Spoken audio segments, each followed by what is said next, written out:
এখানে পেঁয়াজের কলি কেটে নিলাম, এখানে ডিম নিলাম, পেঁয়াজের কলি দিয়ে ডিম দিয়ে ভাজি করবো। এখানে সিম আলু কেটে নিলাম, মাছ নিলাম, মাছ দিয়ে সিম আলু রান্না করবো। এখানে মাছ আর সিম নিলাম, ভর্তা বানাবো।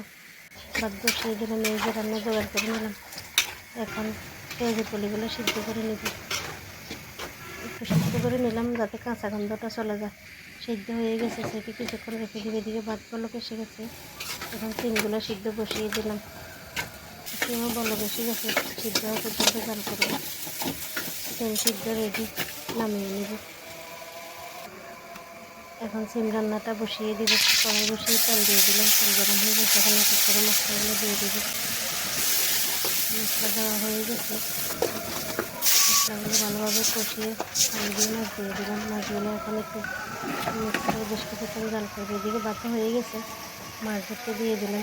এখন পেঁয়াজের কলিগুলো ভাজি বসিয়ে দিলাম, কড়াই বসিয়ে তেল দিয়ে মশলাগুলো দিয়ে দিব।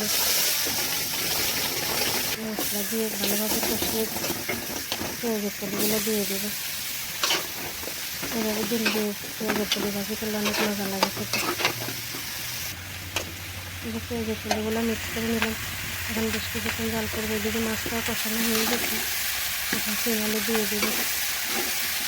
পেঁয়াজের কলিগুলো আবার একটু মিক্স করে দিলাম যাতে পানিটা শুকিয়ে যায়।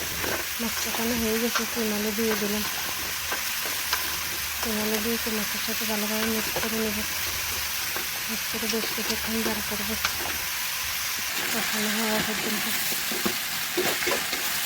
পেঁয়াজের কলিগুলো ভাজি হয়ে আসছে, দিয়ে দিলে একটু জিরে ধনিয়ার গুঁড়ো। এগুলো দিয়ে একটু ভালোভাবে মিক্স করে আবার কিছুক্ষণ জাল করবো।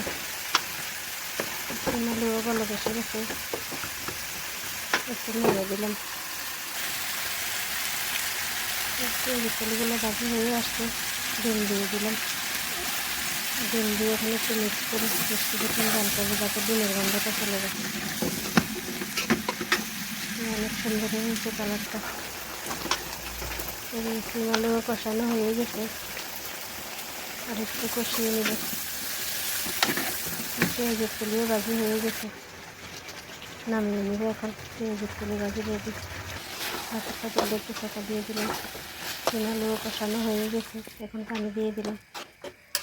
পানি দিয়ে একটু মিক্স করে বেশ কিছুক্ষণ জাল করব। দিয়ে দিলাম একটু জিরা ধনিয়ার গুঁড়ো। এগুলো দিয়ে ভালোভাবে মিক্স করে আবার বেশ কিছুক্ষণ জাল করবো হওয়া পর্যন্ত। এখন ভর্তার জন্য মাছটা ভেজে নেব। মাছের মধ্যে একটু লবণ মরিচ হলুদ মেখে তেলে দিয়ে দিলাম। এদিকে সিম আলুও রান্না রেডি, নামিয়ে নেব। এখন এই মাছটা ভাজি হয়ে আসছে, দিয়ে দিলাম বেশ কয়েকটা কাঁচামরিচ। কাঁচামরিচগুলো একটু ভেজে নেব, দিয়ে দিলাম পেঁয়াজ কলি। পেঁয়াজ কলি দিয়ে একটু ভেজে নেব। সিম আলুও রান্না রেডি, ধনিয়া পাতা দিয়ে দিলাম। ধনিয়া পাতা দিয়ে একটু জাল করে নামিয়ে নেব। অনেক সুন্দর হয়েছে সিমের কালারটা। সিম আলু রান্না রেডি, নামিয়ে নিলাম। এদিকে মাছটা ভর্তার জন্য এগুলো ভাজা হয়ে গেছে, এখন সিমগুলো একটু তেলে ভেজে নেব। এভাবে ভেজে ভর্তা বানালে অনেক মজা লাগে খেতে। পেঁয়াজটা একটু হালকা ভেজে নিলাম যাতে কাঁচা গন্ধটা চলে যায়। এই যে ভর্তার জন্য সব উপকরণ রেডি, একটু ভেজে নামিয়ে নেব। অনেক সুন্দর হয়েছে, নামিয়ে নিলাম। রান্না কমপ্লিট, এখন ভর্তাটা বানিয়ে নেব। ভর্তা আগে সিম কাঁচামরিচ বেটে নিলাম, পরে মাছ বেটে নিলাম। এই যে ভর্তা বানানো হয়ে গেছে, উঠিয়ে নেব। অনেক মজার একটা ভর্তা, এভাবে ভর্তা বানালে অনেক মজা লাগে খেতে। ভর্তা বানানো রেডি, এখন খাওয়া দাওয়া করবো। আজকে পর্যন্তই, সব ভালো থাকবেন, সুস্থ থাকবেন, যে যেখান থেকে ভিডিওটা দেখেন।